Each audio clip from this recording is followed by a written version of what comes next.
আমাদের এখন হচ্ছে মানে বিএস পোর্টালে আছে 17 জন। তা এই আসার হারটা কম এই কারণে আমাদের এখানে ভীষণ বাদরের উৎপাত। এই বাদরের উৎপাতে মানে এক দিন এরকমও হয়েছে আমাদের মিড ডে মিল রান্না হচ্ছে না। বাদরের উৎপাতে আমাদের এই দেখুন আমাদের ঘরের যে সমস্ত ভাঙা, লাইটের কানেকশন ভাঙা। তো এইসবের জন্য গার্জিয়ানরা এখন অন্য স্কুলে ভর্তি করাচ্ছে। এই পরিস্থিতির জন্য বাদরের ভীষণ উৎপাত, মানে আশেপাশে সবাইকে মানে এইসব জায়গায় একদম ভর্তি, ছবি টবি আছে আমাদের। আমরা এসআই অফিসে জানিয়েছি, কিন্তু কিচ্ছু করার নেই। বাদরের সঙ্গে আমরা কি করব, আমাদের কিচ্ছু করার নেই। ওই জন্যে গার্জিয়ানরা মনে হয় ভয় পেয়ে অন্য স্কুলে দিচ্ছে। মানে যারা আছে আর যারা আসে, বাচ্চারা আসে। কতজন আসে?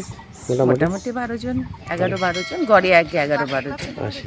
মোট কতজন ছাত্রছাত্রী? 17 জন বললাম যে। 17। আর আপনারা শিক্ষক শিক্ষিকা? আমরা 3 জন পার্মানেন্ট, একজন প্যারাডিক্ট। 10-12 না 16-17 জনের মধ্যে 10-12 জন। হ্যাঁ, এক একজনের 2-3 জন করে না, ওই রকম করে তো হয় না, ক্লাস ওয়াইজ না। আমাদের ক্লাস হচ্ছে প্রেপ 1 2 3 4, 5টা ক্লাস। 5টা ক্লাসে আমরা 4 জন। প্রেপ আর 1 কে এক দিদিমণি দেখেন, 2 কে এক দিদিমণি, 3 কে এক দিদিমণি, 4 কে এক দিদিমণি, এইভাবে আমরা ছাত্রছাত্রী স্কুলমুখী করাতে কি উদ্যোগ নেবেন? উদ্যোগ তো আমরা যথেষ্ট নিয়েছি, মানে সব গার্জিয়ানরা যারা আসে, লোকজন যারা আসে তাদেরকে বলা হচ্ছে যে স্কুলে করা। সবারই একই বক্তব্য, বাদরের উৎপাত, সবারই একই বক্তব্য। যদি বাদর আছড়ে কামড়ে দেয় আমরা কি করতে পারি? তখন তো গার্জিয়ানদের সন্তানদের নিয়ে সমস্যা, সেই জন্যই আর কি ওরা হয়তো করছে। আমি নতুন এসেছি, আমি এখানে নতুন। বাদর তো চাল ভেঙে দিয়েছে, চাল দেখলেনি তো ছবিতে, চাল ভেঙে দিয়েছে। মানে একটু বৃষ্টি হলে আমাদের ঘর একটা জলময় হয়ে যায়। ইলেকট্রিসিটির কারেন্ট আমাদের এই ঘরটার মধ্যে, আমাদের ইলেকট্রিসিটি তার ছিঁড়ে দিয়েছে। মানে এখন আমাদের নতুন করে ওয়্যারিং করতে হবে, কিন্তু সেই টাকা আমরা কোথার থেকে পাবো? আমাদের কম্পিউটার গ্যান্টের টাকা 10,000 টাকা স্কুলের জন্য বরাদ্দ, তার 50% 5,000 টাকা ঢুকেছে। এবার 5,000 টাকা দিয়ে আমরা কি করব?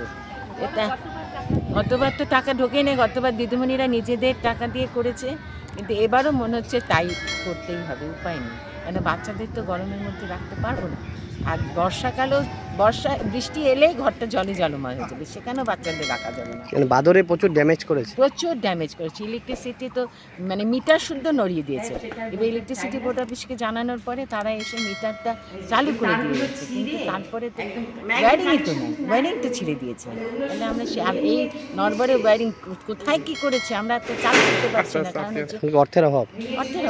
অর্থ পাচ্ছেন 5,000 টাকা। 5,000 টাকা মানে শুনেছি যে মানে এসেছে আর কি। এখন আপডেট করে বই আপডেট সরকারিভাবে ফান্ডও পাচ্ছেন না এই যে রিপেয়ারিং এই যে। না, ওটা এসআই ম্যাডাম বলছি ভিডিওতে বলুন, ভিডিওতে বলা হচ্ছে প্রচুর বাচ্চা। এখন তো বাচ্চা কাছে অসুবিধা হবে তো? যে না অসুবিধা, গরমে তো অসুবিধা হবে। আমরা এটা মানে পুরো মানে আমরা পঞ্চায়েতকে বলেছি, সভাধিপতিকে বলেছি, মানে এখানকার লোকাল সবাইকে বলেছি। কি নাম আপনার? নাম পরিচয়? আমার নাম অসীমা সাহা, আমি head teacher Dangapara primary school.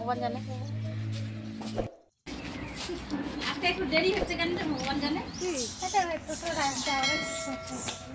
ওইটা হইতে পারে দিদিমণির সমস্যা, বাচ্চাগুলো অত্যাচার, তারপরে যে আসে না ছাত্র, এখন তো যে বাইরে স্কুলে সবাই হচ্ছে ভর্তি করতেছে, আর যে বাদর অত্যাচার ভয় পায়। আপনারা নিয়ে যান বাচ্চা? হ্যাঁ, আমরা রোজ নিয়ে আসি, রোজ নিয়ে এমনি গেলে যখন আমরা মারতে যাই বাবা, এরকম করলে তো আমরা ক্লাসই নিতে পারবো না গো। হ্যাঁ, তাই ভয় আমরা দৌড়াই ঘরে ঢুকে যাই, তাই কয়জন আসে না। কেন? ভয় চোটে। কিসের ভয়? বানরের ভয়। আমি কিন্তু বানরকে ভয় পাই না, কিন্তু আমার দাদু আছে না, আমার দাদু বানরকে দেখে ভয় পায় না, বানর উল্টে দাদুকে দেখে। সকাল হলেই বানর চলে আসে, বানরের অত্যাচারে বাচ্চা কাচ্চা আসতে চায় না, আসতেও পারে না, গার্জিয়ানরা আসে সেজন্য খাবার নিয়ে চলে যায়।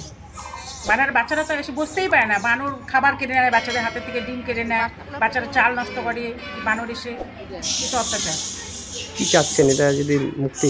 এখন বানর তাড়ানোর প্রস্তুতি তো আমার জানা নেই। রোজ বোম এনে ঘরে রাখছি, বোম ফাটাই, কিছু দূর যায় আবার চলে আসে বানর। এবার সরকারকে বানর তাড়াতে পারবে? কি নাম আপনার? বাবা, এরকম করলে তো আমরা ক্লাসই নিতে পারবো না গো। আমি ডাঙ্গাপাড়া স্টেট প্রাইমারি স্কুলে আইসিডিএস ওয়ার্কার। ওই যে বললো তো বাদরের অত্যাচার, সত্যি তো বাদর আসে, কোনোদিন এত অত্যাচার করে বাচ্চাগুলো খাইতে পারে না। এরকম করে তখন চলে যায় বাড়ি। আপনাদের চিন্তা হয় না? চিন্তা হয় না তাহলে কি, ওই যে বাদর আসে দিলে যে ইঞ্জেকশন দিতে হবে, আবার বাদর কোনো সময় কার মধ্যে আক্রমণ করে, এই যে ভয় লাগে। তাই জন্য নিয়ে যান।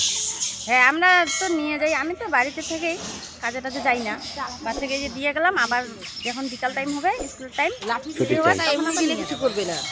অনেক ছাত্রছাত্রী কম কি কারণে আসে না? বাবা এরকম করলে তো আমরা ক্লাস নিতে পারবো না গো। কেন? এখানে যে বাদরের অত্যাচার, কেউ এগুলা প্যারেন্টস পছন্দ করে না, অন্য স্কুল দিতে পারছে। মেনলি বাদরের এখন ভয় বেশি। বাদর ভয়, যে আজকে আসছে কালকে দেখবা, এই যে বাদর অত্যাচার তুমি এখানে দাঁড়া থাকতে পারবা না, এত অত্যাচার করে বাদর। তার জন্য চা পাতা বাগানের ভিতরে ঢুকে থাকে, তার জন্যই এখন স্কুলেও ছাত্রছাত্রী কম। একটু কম আসে, আর ছাত্র বেশি নাই, অনেক ছিল আগে, সব ওই যে হাই স্কুল চলে গেছে। আমার বড় মেয়েও ছিল এখানটায়, এখনো হাই স্কুলে পড়ে। একটু দেরি হচ্ছে কেন ভগবান জানে, লাঠিটা ছাড়া এমনি গেলে কিছু করবে না। ওইটা হইতে পারে বাবা এরকম করলে তো আমরা ক্লাস নিতে পারবো না গো। ওই তো আজকে একটু দেরি হইলো যে কেন না, তাই 10টার মধ্যে। হ্যাঁ আজকে এখনো আসে না কেন ভগবান জানে।